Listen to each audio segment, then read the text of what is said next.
Today we're going to be taking a look at these electric salt and pepper grinders. In this video, I'm going to show you what comes in the box, demo them for you, and give you my honest opinion. The seller did send these to us in exchange for a video. However, all of the views and opinions in this video are my own. These are packaged really nicely to protect them during shipping. Each one of them is in an individual box inside the main box.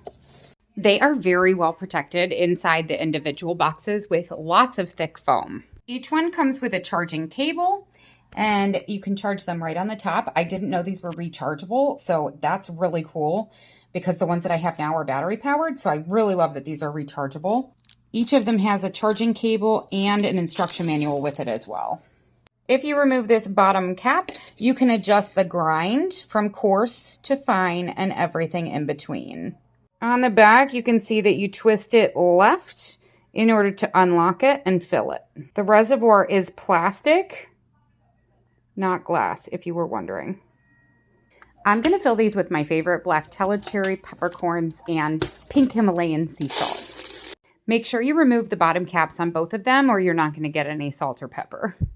These are one touch, and in addition to being rechargeable, they also have an LED indicator light on the bottom that actually shows you how much is coming out and when it is actively grinding. I put the salt on a very fine grind and it looks fantastic. When you let go of the button, it will stop grinding. Overall, I'm really pleased with the grind on these, and I love that when you push the button, you don't have to push it again to stop it. My current ones, I have to push the button again to stop it, and I can't tell you how many times I've over salted or over peppered things because of that.